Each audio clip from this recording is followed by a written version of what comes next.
If you want, you can compare learning philosophy, learning to understand it, with learning cooking. Now, nobody would think that you could read a cookbook or attend a course, even one with exciting demonstrations, listen intently, and then emerge knowing how to cook. You could come out with a summary, but you would not be an accomplished cook. Now, of course, I'm not putting down lectures on cooking. I've gone to them. They're very interesting, and you can grasp a great deal this way. That's the only way, basically, in some form of reading or lecturing, to take in all the earlier thought and knowledge on the subject. But if this is all that you do, you read or listen, it's soon going to fade. You're going to forget your lectures just as if it had never taken place. What do you have to do? Well, in this example, you have to cook. You have to enter a kitchen. You have to make things. You have to make the theory that you learned abstractly a part of you. You have to see it in connection with the reality around you, and in that case, your kitchen is the reality. For instance, you may have heard a lecture on saucepans, on all the types and what you should use on what kind of souffle and so on.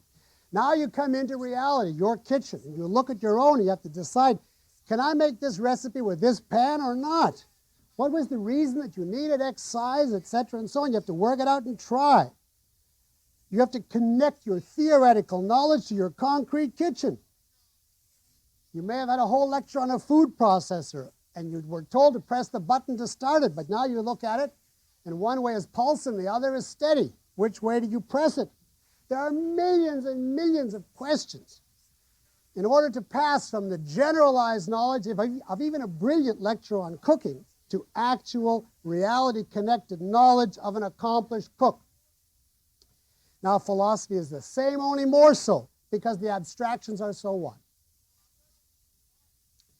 You need to actually philosophize in order to make the material part of it. You have to enter the philosophical kitchen and work with the material from the books and the lectures. Now, we can drop the analogy and just say it straight.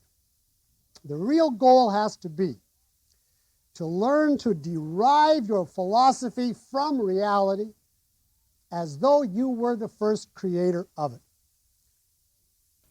To learn to derive your philosophy from reality as though you were the first creator of it.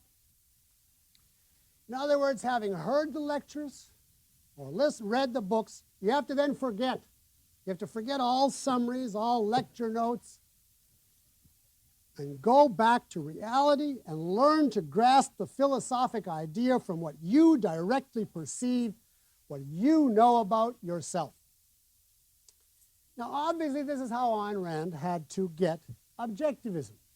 She didn't get it from reading Atlas, nor from attending my lectures. To her, it was like seeing the truck was the result of her perception of reality, obviously not on just one day. Now, there's no substitute for this. Her summary in her works is the beginning of the quest. It's like a map or a traffic guide, but that's all. You still have to travel the same route. Of course, the map makes it a lot easier, but you still have to take the journey.